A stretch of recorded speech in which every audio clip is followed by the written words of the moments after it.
sorry. It's not very loud, I know. And strap up and over the top of your head. And put it behind your head below your ears. Take the upper strap and put it behind your head towards the crown of your head. Mold the nose piece of the respirator over the bridge of your nose to obtain a tight seal. Always follow the manufacturer's instructions for wearing a respirator. Perform a fit check to ensure there is a good seam against the skin. Well, that's the first time I've seen the video, so if I known it was that bad, I'm sorry I just showed it. So, always make sure too, if you're using your N95, you wash your hands before putting on the mask. Remember the difference between surgical mask and N95. Surgical mask doesn't allow stuff out, the N95 doesn't allow stuff in, so. Ambulance deconning. You guys don't have the nice UV lights to go ahead and decon your ambulances, huh? Not yet. Not yet? On next year's budget for you? Yeah. New ambulance. New ambulances. We're seeing more and more ambulances starting to go with them. I saw Great Lakes Naval Base, their ambulances got them about 12 years ago, and they're really actually pretty nice. But Tan from it? what's that? You get a tan? Yeah, it'd be nice, right? Yeah, they're not supposed to be harmful to you. It's not supposed to cause you any, I don't know, with the light rays or anything on it, but it's just a little small light, and it's in the back, and it does wonders for deconning the back of the rig. So it's amazing all the studies that they've done and how much bacteria is in the back of an ambulance. Like I said, it builds character, but making sure that we're cleaning them off.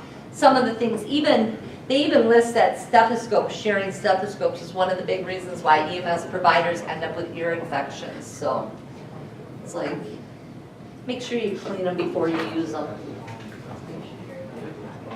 Remember to try not cross-contaminating. Everybody's got the one pen that they give the patients to sign, and then the one pen that's the only time it's ever used, okay? Making sure that you're not being in the back of the patient compartment with gloves on, getting out, and then go driving afterwards, driving to the hospital. Make sure you're taking the gloves off. Once you take the gloves off, you should use some alcoholic-based sanitizer, and then before and every patient.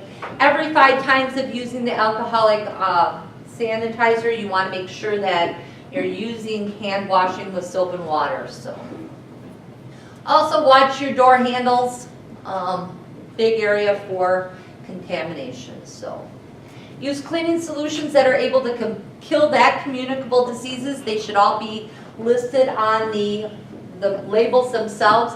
Cavicide does not have the same properties and is only partially effective against some of the diseases. Opticide cleaner is a disinfectant that will kill diseases like hepatitis and HIV off the surfaces. But it comes back down. The CDC really recommends the 10% bleach water solution. And it works very well in a lot of diseases, plus gross type of decontamination with, like blood and vomit and things to that degree. Diarrhea works. So. And really, that's really what's going to help with your CDC or with your norovirus and your C. diff. So. If you have equipment that's badly soiled, make sure you remove it from service and decontaminate it. You guys are using now the disposable laryngoscope blades? No? You still have the old metal ones, and you guys have to disinfect every time you... Yeah, disinfect. I thought those were gone. Yeah. Wow. What do you guys soak them in? White. That's all we have. All right, hold on a second. Do we not have the solution that you can keep in the dirty hole that you just put the whole thing in the soap? No. Why don't we have that at the They're hospital? disposable, they're not disposable. What do you guys use at the hospital? We don't even throw away the disposable. Yeah, we don't even throw away disposable ones. We will restock your blades for you. We should just get on these. No, seriously, we restock your blades for you, and we restock your handles. Really? What? Yeah, we have disposable I think we handles and blades. Oh, stop, nobody does it anyways, everyone. Oh, goes yes, to we tubes would if we anyways. knew about it, Stop it. We Everyone still goes to try. clean tubes anyways. No. We tried. That's how the protocol says. 2, 1. We all. No, you're a good practitioner and you evaluate the difficulty of the airway and use what's appropriate, right? It's too hard. Absolutely. Well, just so you guys are aware, if you do innovate, we actually have disposable handles and disposable blades that we will exchange out with you guys. Okay? Where's it kept at?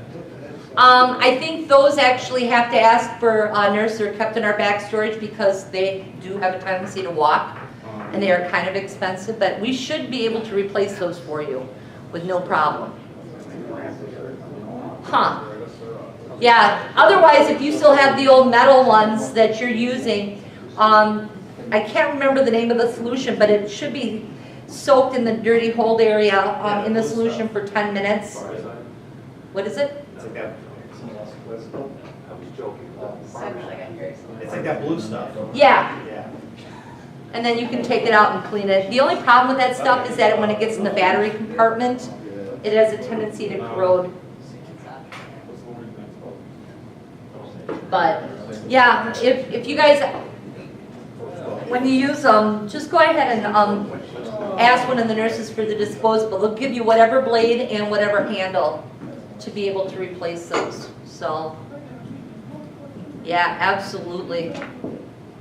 So,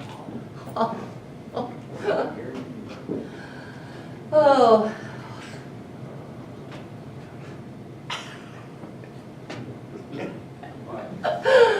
Okay, that's it. That's it. Technology out there? Are you laughing at that we just We wipe used to them use a off? lighter. Yes, I know. It's- I am. We just use those wipes that they have at the hospital. That's all we've ever done. You gonna shut that up? No, I don't Oh. want to do that, sorry. I was gonna sit down in the chair. You were gonna sit down? So I can take the. I always said, I'm just glad it's not going in my mouth. Hang on a second, I give you my glasses. So maybe we should like get rid of all of those things? I know. Yeah.